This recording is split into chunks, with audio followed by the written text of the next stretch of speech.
Harshad sir, you can start right now, sir. No problem. Please unmute and start, Parik sir. Okay. Is it all right now, my voice? Yeah. Yes. All right, sir. No problem. Okay. Okay. Good evening, friends.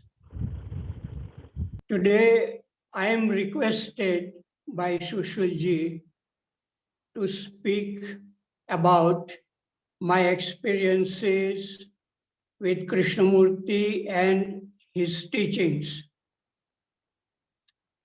I have not prepared anything for this topic, and I also do not know what I am going to talk about, but whatever I come spontaneously, I will speak about that. I am in a new place today in Bangalore Valley School, and the Valley School is also having online and offline both these meetings.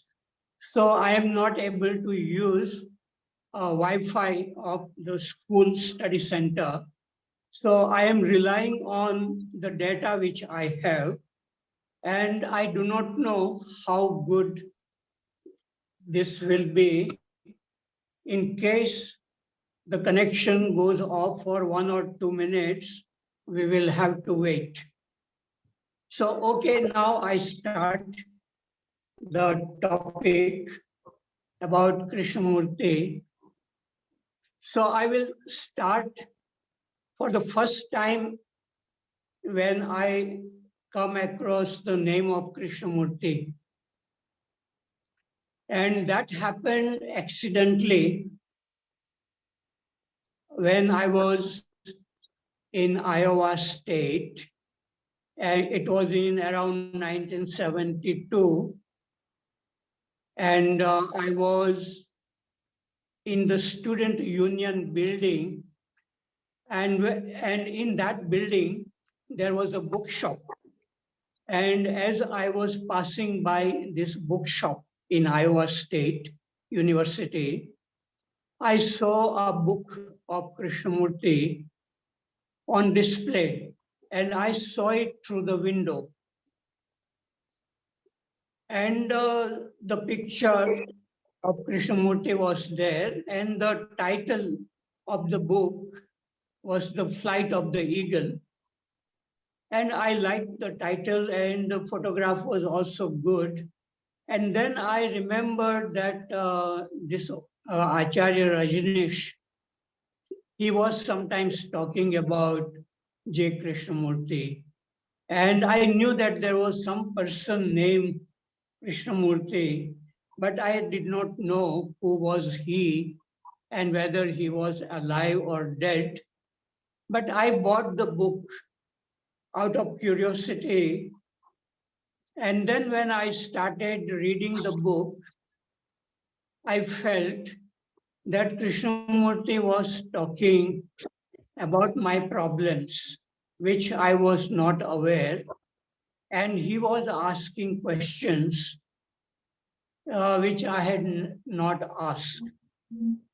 So, what I liked in the book, he was saying that why do you think of yourself as a Hindu or Indian or Chinese or American? And he said that we are all human beings and our mind works in a very similar way. The human mind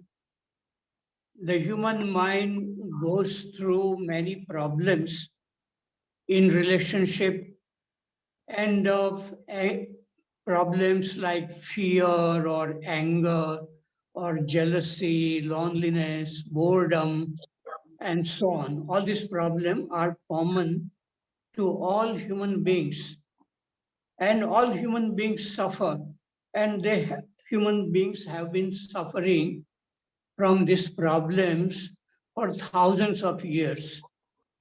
So when I read something like that, then I felt that, oh, I am not alone in this suffering because I was feeling lonely in a different culture, American culture, and I was thinking of myself as an Indian or a Hindu, and I was not able to relate well with people of many different nationalities and religions.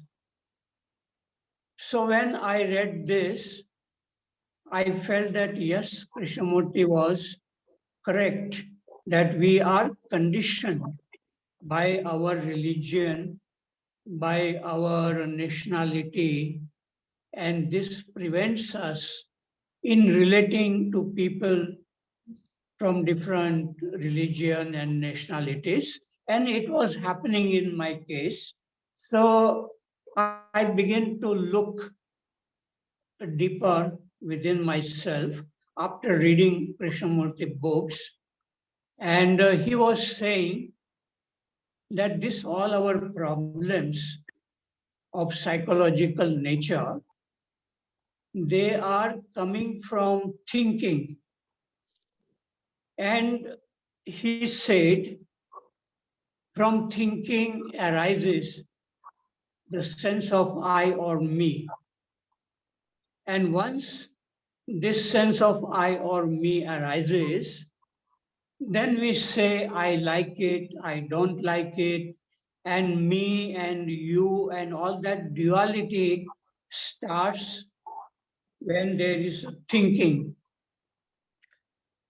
And in Krishnamurti's language, that all these psychological problems arises due to duality between thinker and thought. And he said, thought creates the thinker, and then thinker tries to change thought. So there is a duality between what is and what should be, because we try to change ourselves and we say, I like it, I don't like it. So this was something very new. I had not come across such a statement that thought creates the thinker and the thinker tries to change thought. And then there is this duality. And this duality between thinker and thought, that is the source from where all our psychological problem starts. At that time, I had just completed my master's degree in Iowa State in electrical engineering and had started PhD in electrical engineering in the same department. So I had an office, and it was very quiet there in the office. And I wanted to verify what Krishnamurti was saying. And if you want to verify this statement of Krishnamurti that all our problems start from thinking, then one has to look at the beginning of a thought. And if one wants to look at the beginning of a thought, because from that may come this what we call me or I, then one has to be very, very silent and very curious, very attentive.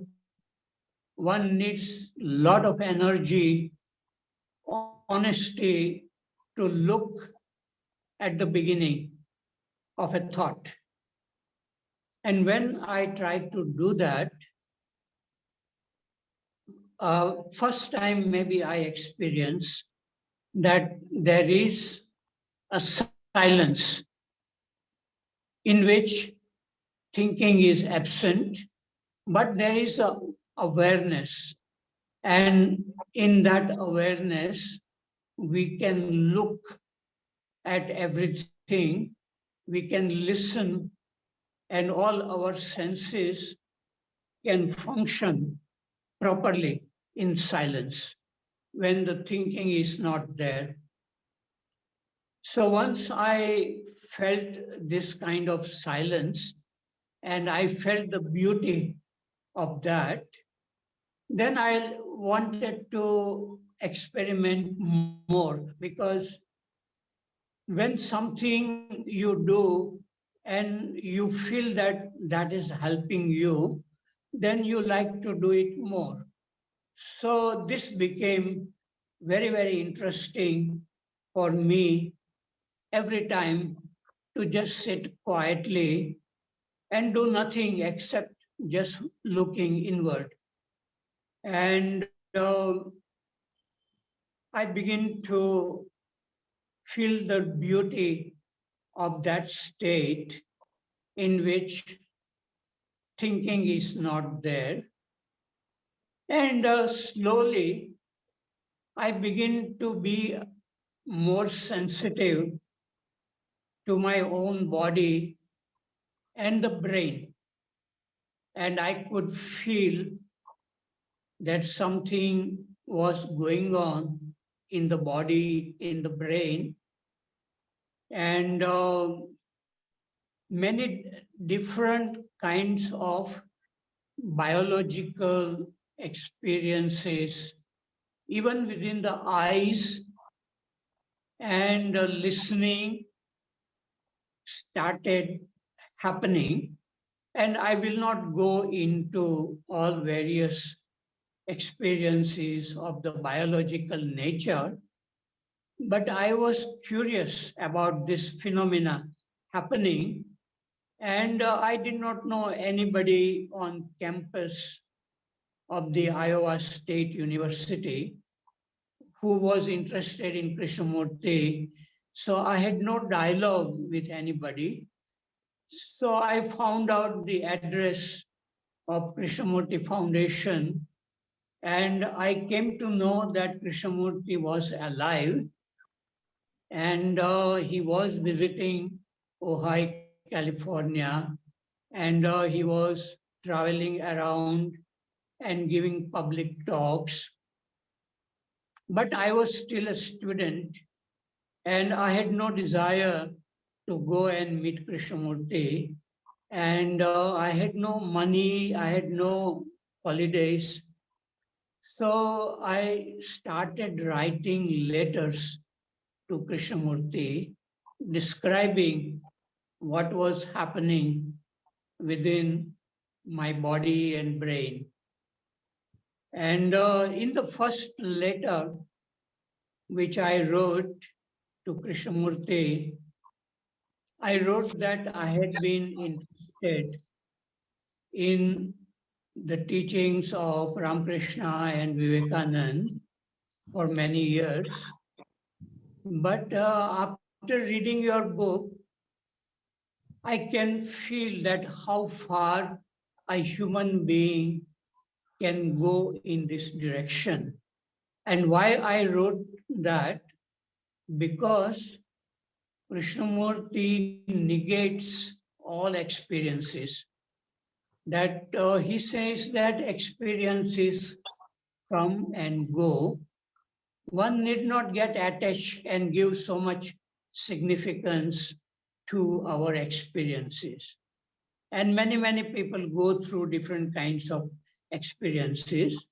But what is important is to clearly what is happening. There is some disturbance.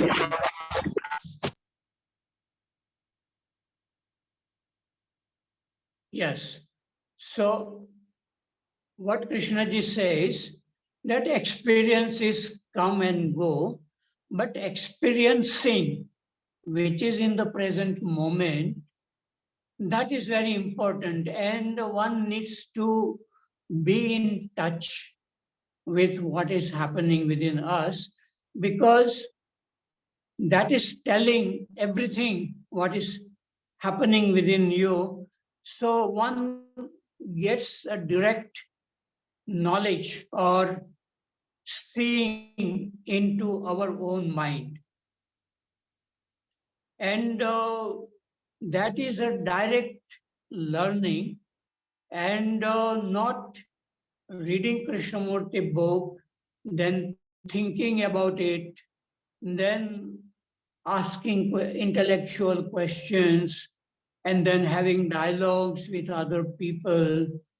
And that I find that is an intellectual process. And in that, we learn through thinking, through words, through what Krishnamurti is saying, but direct seeing into one's own mind, that is very important. And once a person is able to see one's own mind clearly through choiceless awareness, what Krishnamurti calls, he can also use the word like intelligence or attention, and so many perception or direct seeing, and so much. We need not get lost into these different words. What is important is to be alone initially, to be very silent, be very curious, and turning the attention within us and look at how these thoughts are unfolding. And in that, there is a and in that, uh, if one does that, even the thinking stops. And at that time, one can get frightened of that state in which there is no thinking, because it is like a psychological death. And so people, when they get frightened of silence, they escape, and then they do something else, watching TV or calling somebody or reading Krishnamurti book or having dialogues and so on. But this feeling of no thinking, no sense of I or me, that is the real freedom. And once a person feels the real beauty of this silence, then all these changes begin to happen. And then we begin to look at even the trees and nature with a fresh mind. And everything look very new, very fresh, very beautiful. And without this sense of the division between the observer and the observed. And one can just look, and one can look at the street light, and you can see the light, the beauty of light coming from the street light. And I used to drive car at night, and amazing beauty in lights, looking at trees, looking at colors of the trees, looking at the swan going very gently in the lake, looking at everything, looking at the colors and the shapes and expressions on the faces of people. And one can observe all this without thinking, without judging. And in that, there is a direct learning. So I begin to observe everything in 1970s, and I read Krishnamurti's books for about four years.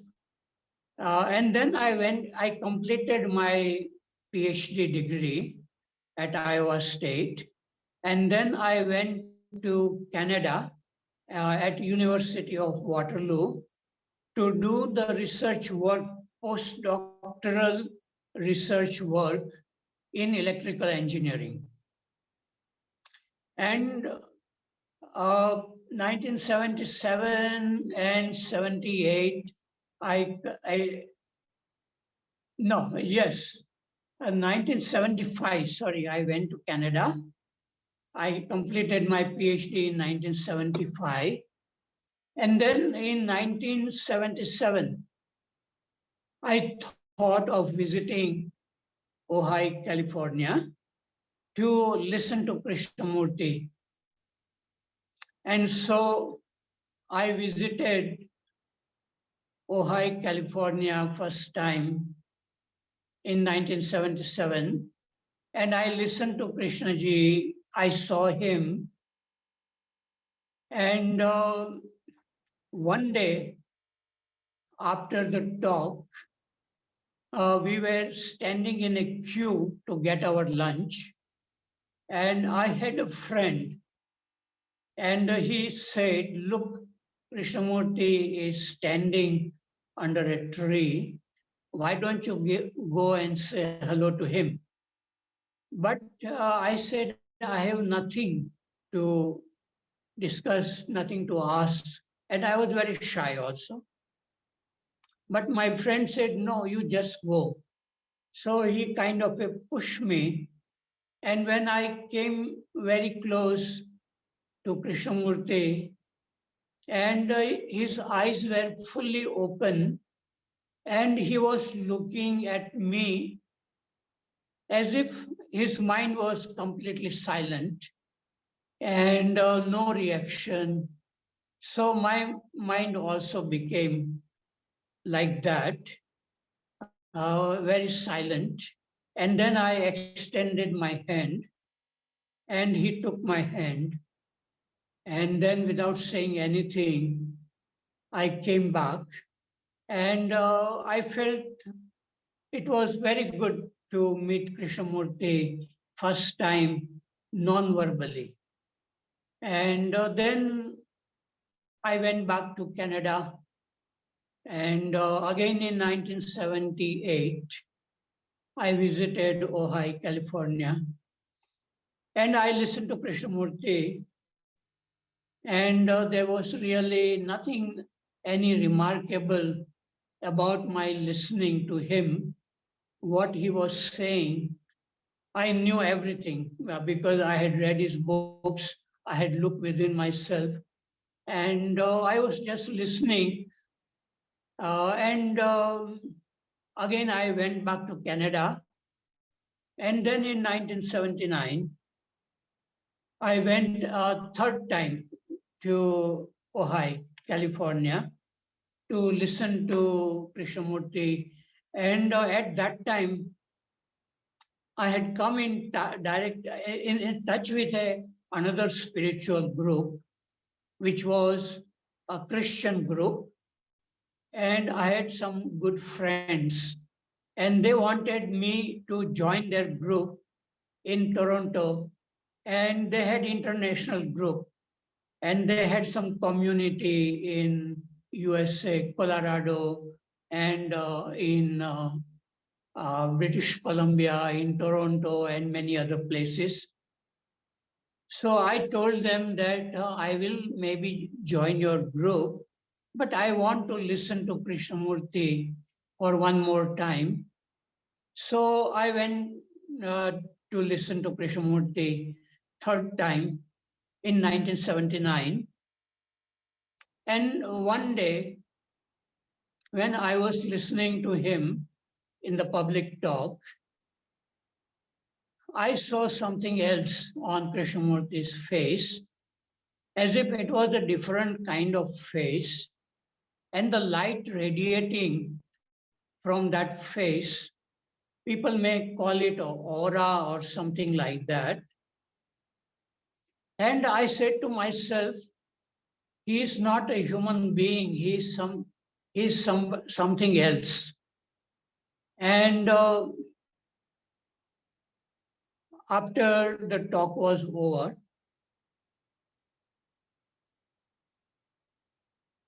no, there is something more. I was listening to him with perfect silence. And in that silence, I was listening to the sounds coming from far away, like children playing, the dogs barking, and everything. And then, after the talk was over,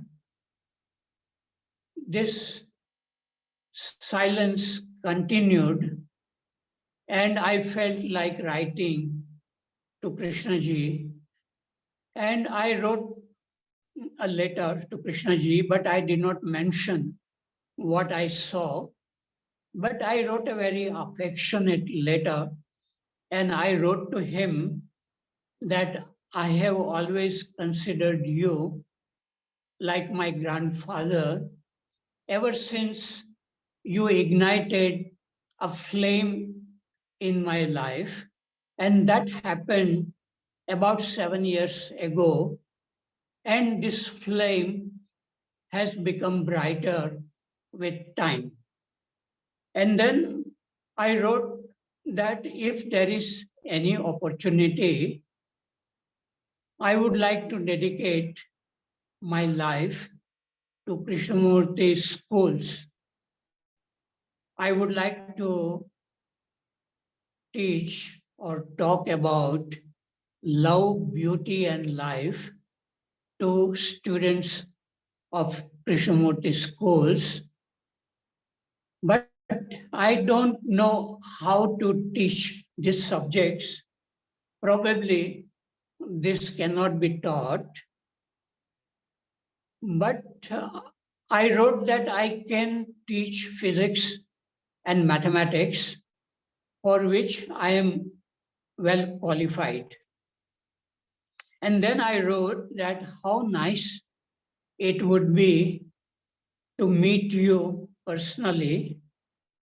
But I know that there are many people like me who like to meet you, and you may not have time to meet all these people. And then I gave the letter to Mark Lee, who was the director, and I told Mark Lee to give it to Krishnamurti. And then I felt very good to express my life. And when I wrote at that time, it just came that I would like to dedicate my life to Krishnamurti school.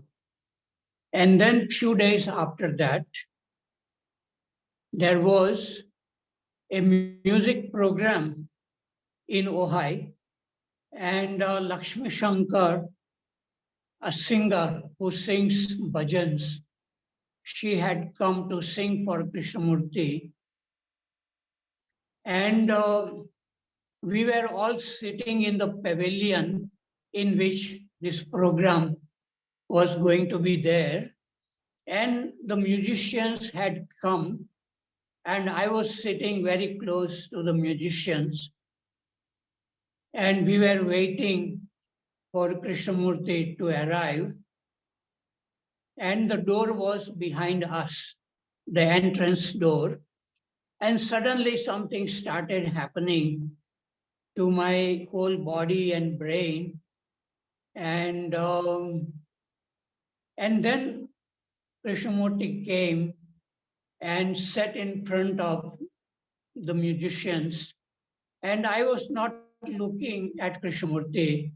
I was not even thinking about him, but something was going on. I would say some kind of non-verbal communion. And my eyes were closed during this program.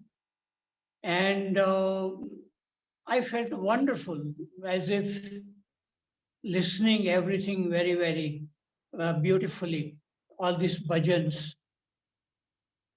And then I left that program and I felt that something new had happened to my brain. And I felt that all my problems seemed to be over. And I wrote another letter to Krishnamurti after that. And I addressed him as beloved grandfather.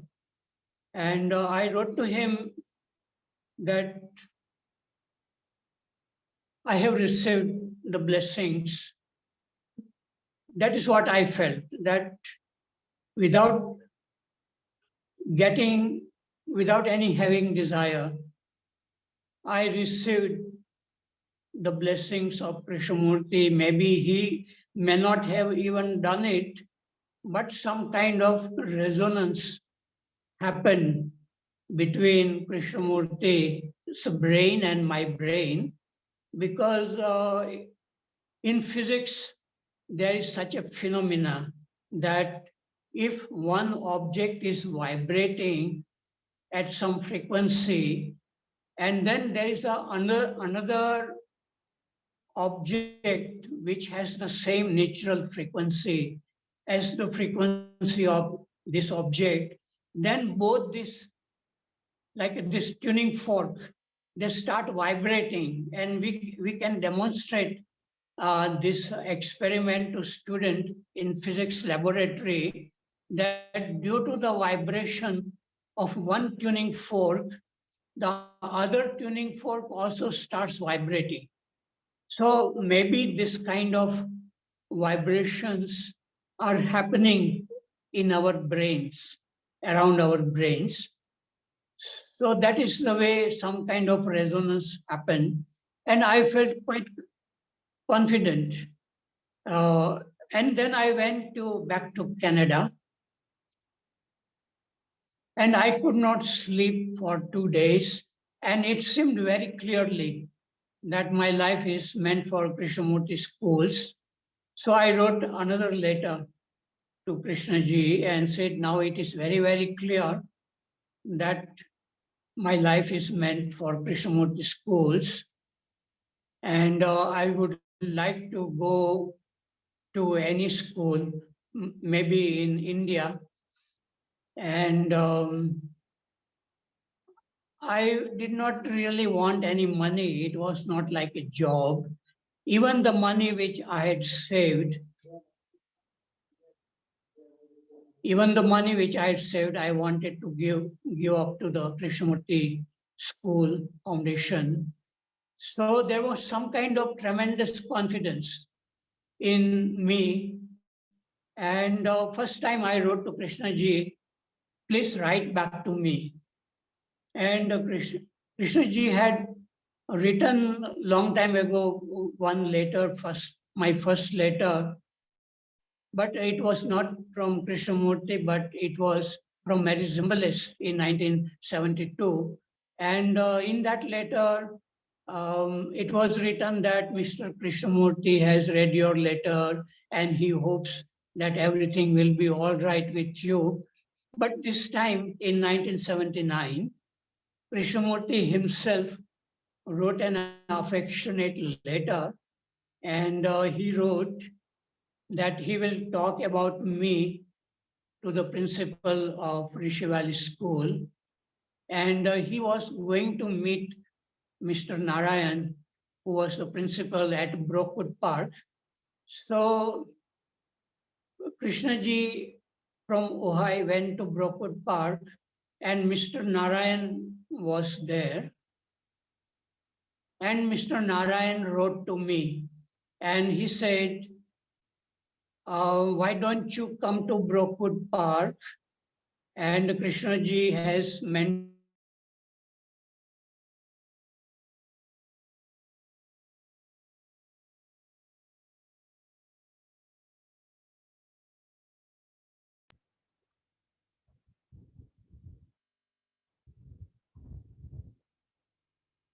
Harshad sir, your voice is not coming. No voice is coming. Freezing type has happened.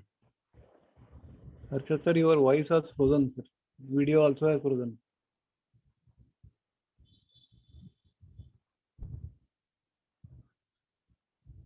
Let him rejoin.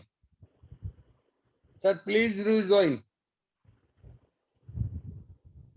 He can shut off his video and start, sir. Correct. Data problem perhaps. Janardhan. Yes.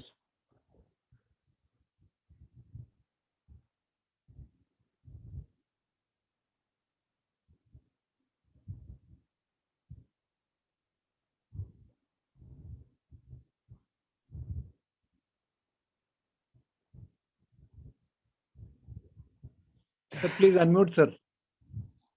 Okay. The connection went off Okay. for 1 minute. Are you able to hear now? Yes, sir. Yeah. Okay. So, yes. So I went to Brookwood and I had lunch with Mr. Narayan.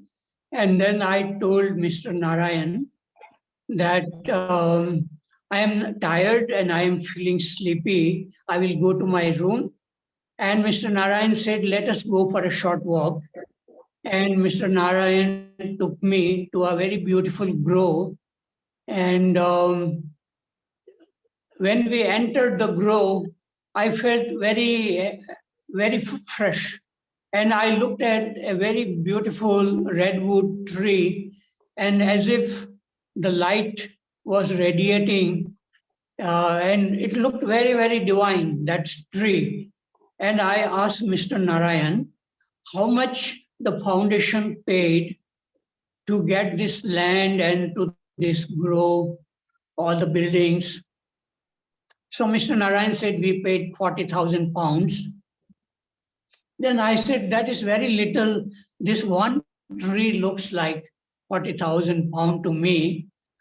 And I was feeling very happy. Then Mr. Narayan said, look who is standing there. So we saw Krishnamurti was standing and looking at us. So probably I felt that he could be responsible for all that tiredness gone. And this happened several times in Rishi Valley when I did not know that he was around, but I used to feel something. So I felt that there was some kind of non-verbal, unconscious connection with Krishnamurti. But of course, when I talked with Dr. Parchure and Mr. Narayan and other people, they said, you are in illusion. And I said, okay, if it is illusion, it will not stay. So I am watching my mind. Day and night it is going on. I am not doing anything, but this watching is going on by itself. So Krishnamurti was talking about having this choiceless, effortless awareness, and which has a no beginning and no end. So I feel that there is something going on which I am doing nothing.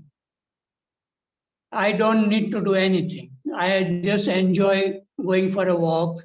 I don't need to talk. I don't need to have dialogues.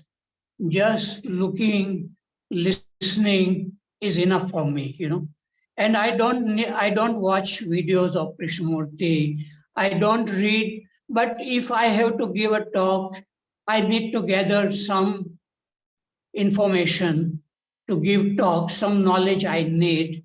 So I'm doing it, but otherwise, just watching myself, which is going on, that tells me everything. A first-hand knowledge about my own mind, which nobody else can know. So it is possible for human beings, all of us, every human being, only whether people are really passionate to look, not frightened, very honest, and having energy and turning the attention inward instead of trying to understand Krishnamurti and Buddha and Ramakrishna. When we understand ourselves, we get some kind of authenticity. And then we can read, of course, Krishnamurti or Ramakrishna and gather some knowledge to give talks about them. But it is not very important. So Pradeep ji was telling me that why we have to talk about Ramakrishna or Raman Maharshi or Krishnamurti. Yes, we don't need to talk. We can talk about our own self, how we look at a tree and what is happening within us. And it is an endless thing which goes on. And of course, there are moments when we are not aware. It's not that this awareness is continuous. It may go off when we are traveling and when there is some problem in traveling. That awareness may go on, like when you are waiting for a train.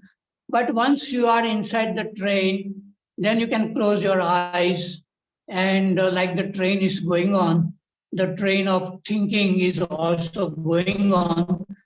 So I'm not saying that we need to be free from thinking. Thinking may stop by itself, but if the thinking is going on, one can watch it without trying to do anything about it. So that what Krishnaji calls moving with what is, moving with thought itself. So when a person is able to move with thinking itself, then there is no psychological time. There is a movement going on, but it is not that normal movement of thinking.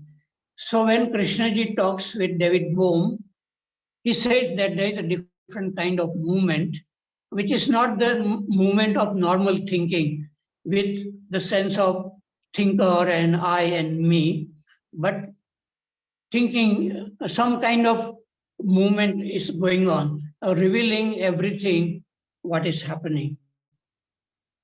So I went back after I had a lunch with Krishnaji in Brookwood Park, and he asked me some questions about my background. And then I was sitting in front of Krishnamurti for the first time, and he was asking me questions. I was a bit shy, but I was not self-conscious. And whatever questions he asked, I answered, and I told him that I was free to give up my job as an engineer, as a research scientist, and I did not need any money. I'm not married. I don't need to support a family. I have supported my father enough, and now I am free. And whatever money is enough for me for my survival. So then Krishnaji told me two things. One thing he said that you go to Rishi Valley, try for a year or two. It is possible that you may not like us or we may not like you. So when Krishnaji said this, I thought that if people don't like me, and if they don't want me, I will go away. I don't want anything from the school. I did not tell this to Krishnaji, but I think maybe he could sense. And the other thing what Krishnaji said, do not stay long at one place. So I said, sir, for me, all places are same. Then he said, yes, I know that. So after that, I went back. I stayed in Brookwood Park, very, very beautiful place, talked with many people, went back to Canada, and then I completed my research work. And then I went to Rishi Valley in November 1979. And I saw again Krishnamurti was there. And the first day in Rishi Valley, I looked at the beautiful campus. There was a golden light. The sun was setting, and I saw Krishnamurti, and I felt, oh, what a marvelous place is this. This place will be my home. That is what I felt. And that is what I have felt because I lived in Rishi Valley. Every day is a beautiful day, talking with, teaching physics and mathematics to students, looking after them as a housemaster, as a class teacher, as a subject teacher, and having dialogues with teachers and students. Many visitors come.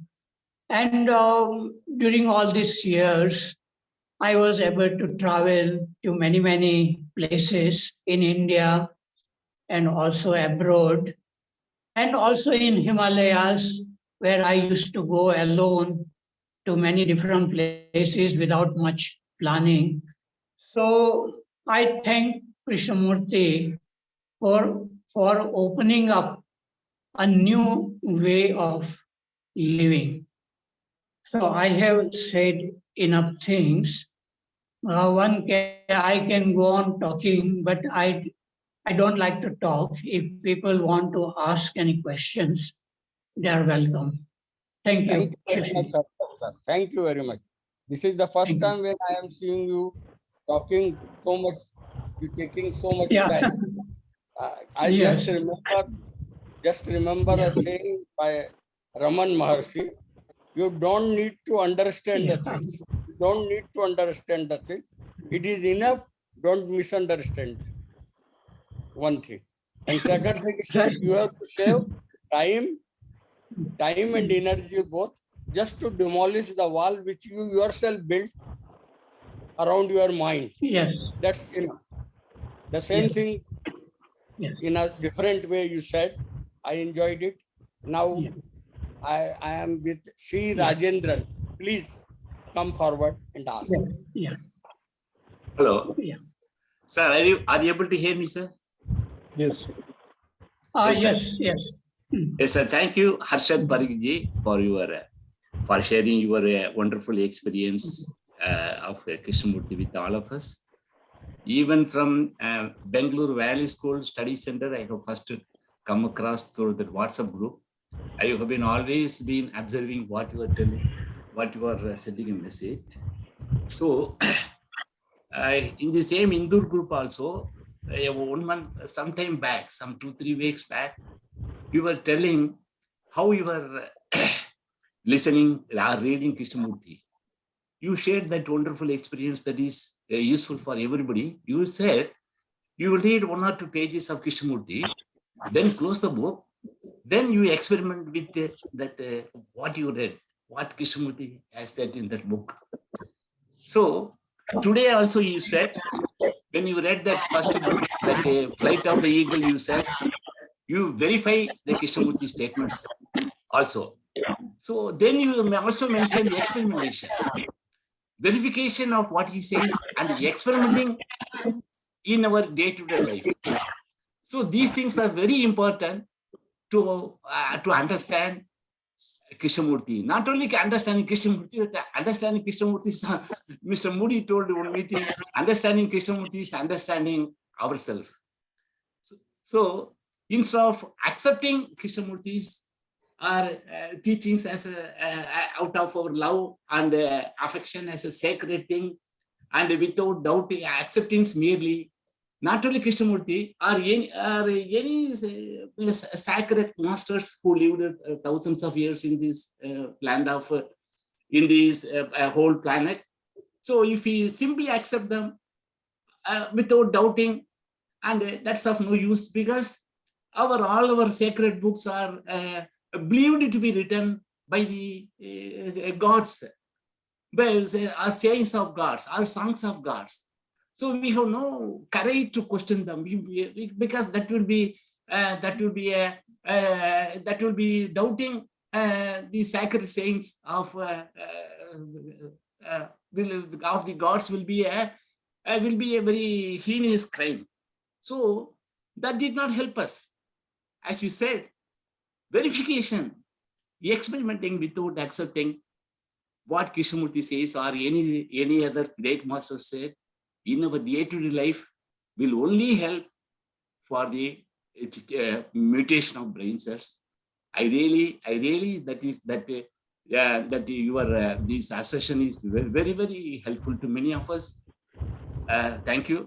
Number two, you told about that is brain vibration when you met Krishnamurti. Just I wonder, Krishnamurti is not there, whether even now such a vibration is possible. I just wonder, I need your answer. Number three, I once suggested, sir, in a WhatsApp message from the Bangalore Valley School Murli's WhatsApp group, sir, please write a book about your experience with Krishnamurti. Please, sir, I again am emphasizing, requesting you, please write a book, sir, of your experience with Krishnamurti. Thank you, sir. Thank you. Harshad, sir. Harshad, sir.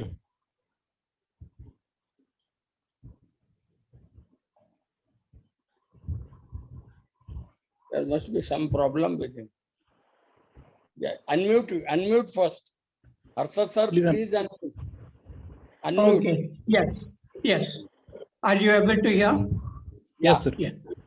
Yes. I have not written any book, but I started writing in my diary starting from 1st January 1980. And I bought a new diary on that day, and I was in Chennai, and I had come from Rishi to Chennai to listen to Krishnamurti's talk in Chennai. And I wrote in that diary that from now onwards, I will write every day. So I continued writing in my diaries for almost 40 years. And now I am not writing any diary. But I have written about my experiences, and these are available on the YouTube channel in 5 different parts. So people who want to listen in this detail, they can go to YouTube channel, my Harshad Parekh, and first 5 videos, which are titled Experiences with Krishnamurti, 1 to 5 parts are there. I don't know how to go about writing a book. And other thing what I like to say about the doubting, Krishnamurti says that you must not accept whatever he says, but you find out. Neither doubt, neither accept nor deny, but find out. That means one has to experiment with oneself and see whether what Krishnamurti says is true or not. And if a person feels that what Krishnamurti says is not true, then the person should not force himself to agree with Krishnamurti, because then that will create more conflict between what Krishnamurti says and what you actually feel. If you feel that what Krishnamurti says, you don't get it, and you are trying to understand, then there will be added problem of conflict between what is and what should be. And that happens to many people, that they say that after reading Krishnamurti, they intellectually they say that yes, he is correct, but they said that they cannot really live that way. So that reminds me of Duryodhana, who said in Mahabharata that I know what is dharma and what is adharma, but I cannot live according to dharma. So I feel that if Krishnamurti's teachings are creating more disturbance in your life, then it is better to uh, give up Krishnamurti and go into some traditional, gentle teachings which require devotion. Ultimately, I feel that both these things, intellect as well as devotion, both are necessary, because if you have only intellect and you are working on it, you become very logically very dry person. And there are many people who can explain Krishnamurti's teachings in a logical, very dry way, but that is like being a professor giving a talk. And on the other side, there are people who are very devotee, and there is a danger in being a devotee. One can go into illusions and thinking that one is getting something from Raman Maharshi or Ramakrishna. The ultimate test of our understanding is in our daily life relationship, whether we are able to listen to people who say something good about Krishnamurti, as well as some people who are criticizing Krishnamurti. Because some people are unable to listen to criticism of Krishnamurti because they feel devoted to Krishnamurti, and if somebody criticizes Krishnamurti, they feel very disturbed.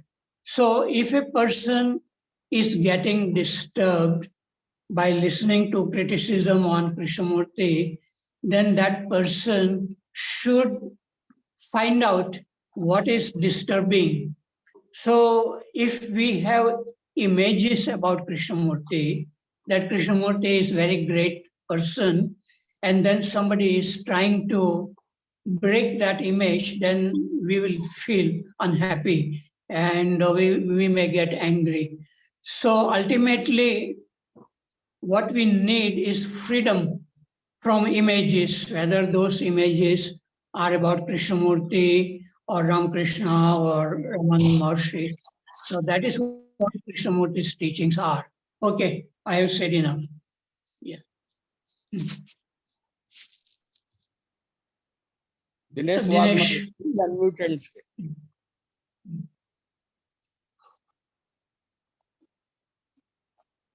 Are you able to listen to me, sir? Yes, yes, yes. Sir, sorry, sir, there is disturbance in my background, so please bear with me. I want to ask two delicate questions, sir, to you. Okay.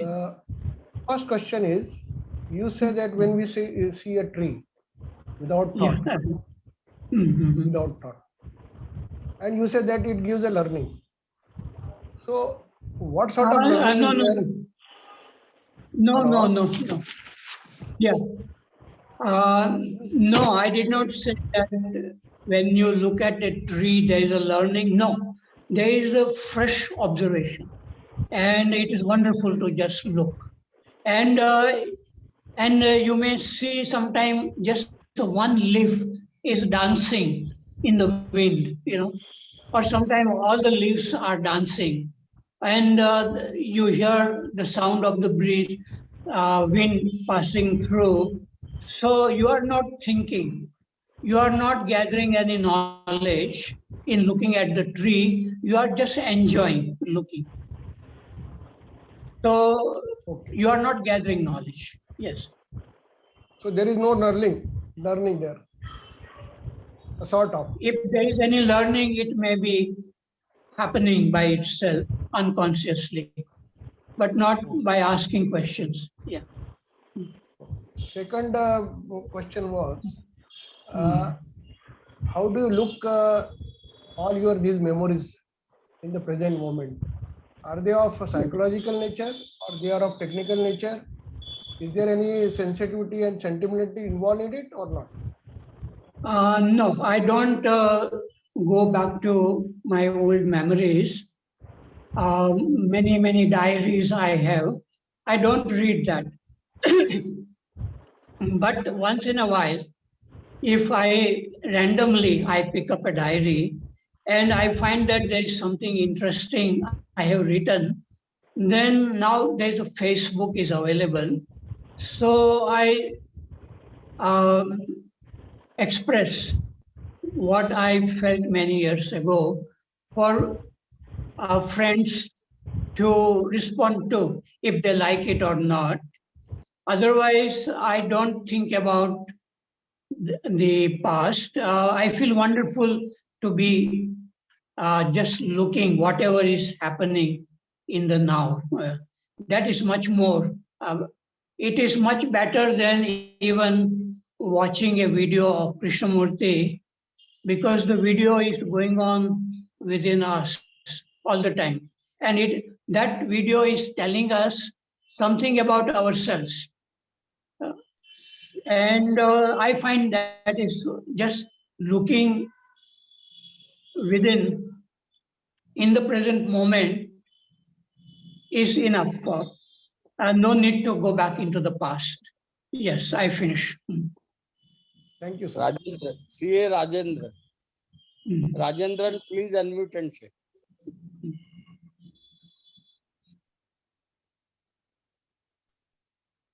Thank you, Pariksha. One question you left out. I don't know whether it's intentionally or unintentionally. Yes, that is brain vibrations with that experience with the K. I asked whether now Krishnaji is not there, whether such a vibration is possible. Because I read a book yesterday. A person went to a music store where their music instruments are being sold. There are hundreds. He went there to buy a guitar. There are hundreds of guitars are there. He took one guitar and strike the G string with force. And all other 100 guitars lying idle, they vibrate. So my question is whether in the absence of Krishnamurti, whether such a vibration is possible. Thank you, sir. Yes, I don't know, because this thing cannot be demonstrated by any scientist, whether there are vibrations, but there is some photography called Kirlian photography is available, and they say that even the trees are vibrating. The aura or the vibrations change according to what the tree feels. And if somebody is plucking a leaf, the tree responds to it, and these vibrations which are produced on a photographic film, it shows that the trees have feeling and it is radiating something. But I don't think about Krishnamurti also. And if I create an image of Krishnamurti, it doesn't last more than 1 or 2 seconds. And similarly, I can create image of Buddha or Shiva or Krishna. It is same. Or to some friends whom I love very much, it is same. So about this vibration, it may be there, or but it has not been proved experimentally. So I keep doubting or saying that it may be or it may not be. Okay, thank you. Shakti ji, please unmute and say. Shakti ji, please. Thank you very much, Harshad ji, for your telling your experience. And A bit loud, sir. whosoever now is my voice is reaching, sir. Yeah. Yes. Yes. And you see, whosoever tells you that what you have experienced may be an illusion, that's like judging or telling something that discreetly that they know more about these things. So that is not very important, and they are entitled to their and as you said that if it is an illusion, it will wither away. So at the same time, you see, I wish to tell you that there are people who try to understand Krishnamurti intellectually, and they also has a trajectory. And what happens is that you see, I can see in my life that whenever I read Krishnamurti, I listen to Krishnamurti, it engages me. It engages me as if I am listening to it for the first time, if I am reading to it for the first time. At the same time, the truth is that my life is what it was. Sometimes, many a time, I ask myself this question that, what is the difference between your life when you had not come across Krishnamurti's literature and now? This is a valid question to ask to oneself. And I don't see much difference. And when I analyze, I see that it is not Krishnamurti's or his discourse's fault. It is, depending on, as you say, that Duryodhan said that, you know what happens sometimes, one's own conditioning is much bigger. And it needs to be, as Krishnamurti says, religious life is a diligent life. So that diligence is necessary. And he also says that diligence is not neglecting anything. So thank you very much, sir. Thank you. Thank you.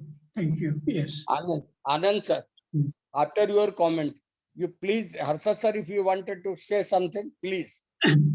Yes, Shakti ji, I really agree what you said. And illusion may still be there. One can only talk about the present moment or maybe the past, but we don't know future. At any moment, suppose something goes wrong with the brain, you get involved in some accident, and it may happen that all that confidence which you had goes away and you get worried and all that. It can still happen. So a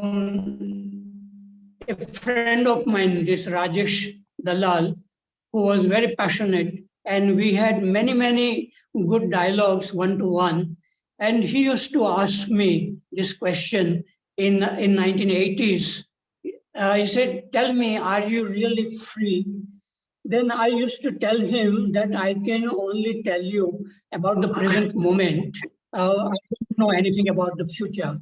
So he said, then that is not transformation. And he said that a person who is free for all times. So I said, I cannot say that because I don't know the future. Even Krishnaji did not know that he would get cancer, and he would have to go through so much pain in his life. So we don't know, even Ramakrishna did not know that he was going to have cancer, or Raman Maharshi did not know, Nisargadatta Maharaj did not know. So all these great people, they did not know, maybe they did not care about knowing about their future. They were living in the present. And that was giving them a tremendous sense of happiness or freshness. So we don't know about the future. Okay, finish. Anandji, yes, you can.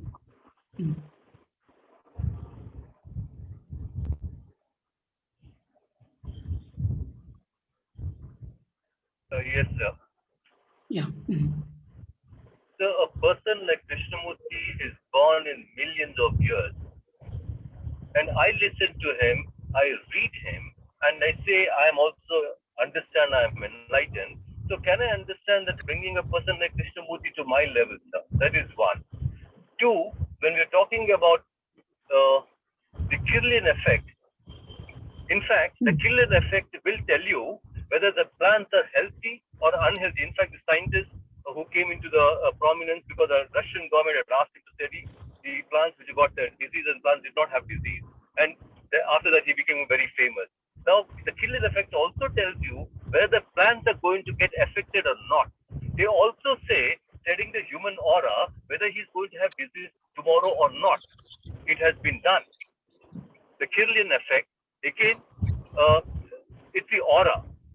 Every living being has an aura.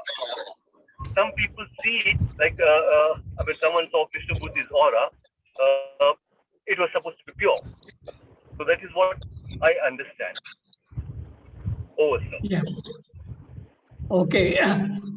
Yes, we can, Anandji, we cannot compare ourselves with Krishnamurti or any other. Each human being is unique, and they don't depend on other human beings. Whatever they learn, it comes directly from their own observation. So I don't compare myself. Krishnaji was very, very great, and such people are very, very few. And they don't come, very, very few. But there are, I believe, that enlightened people exist on this earth all the time, in every century, in every time. Even now, I feel that enlightened people, they may not be known to other people. And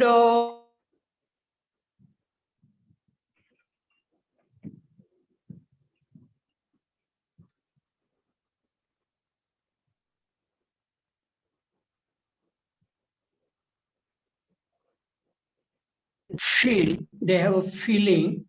And it was said much before Kirlian photography by our Jagdish Chandra Bose had said that there is a life and they have a feeling. Anyway, I did sometimes did some experiment with the leaves of a tree. I concentrated my attention on two leaves. Every day I stood close to these leaves on a plant, and I tried to transmit my good feelings. And I found that these two leaves, they remain young for a longer period than the other leaves on the same plant. So probably there is a communication between, or communion, non-verbal communion.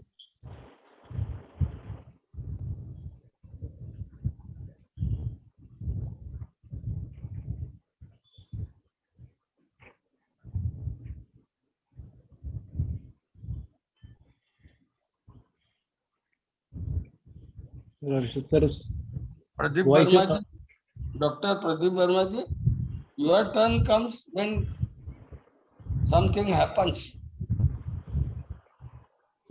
Is it a last question now?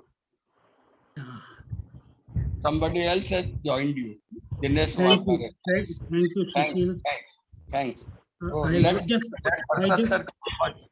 Am I audible? Am I Yeah, audible? audible. Very well. Okay. I just wanted to thank Harshad for today's talk. It was very good, quite Yeah. complete. I just wanted to share one title of a book. Yeah. And that title is J. Krishnamurti and the Nameless Experience. It talks to me so much, this title alone, J. Krishnamurti and the Nameless Experience. Thank you very much. I wanted to only share this. Pradeep Verma, sir. Writer is a famous man, Rohit Mehta. He has taken part so many dialogues with Krishna. Krishnamurti and the Nameless Experience. Yeah, got it. Harshad sir, you please unmute yourself, Harshad sir. Waghmare. Yes. You can go. Waghmare, sir. Waghmare, Dinesh Waghmare. Time is yours. 9 minutes are left. Please. No, sir, I just wanted to say, whenever Harshad sir talks about that is today's beauty, whenever he said non-verbal communication, the communication goes and we enjoy the non-verbal communication. Thank you. Great. Yeah. Sir, now conclude, please, with verbal communication. Okay. Yes, okay. Yeah, it is very difficult to listen, and listening is possible to Krishnaji or anybody else, your friend.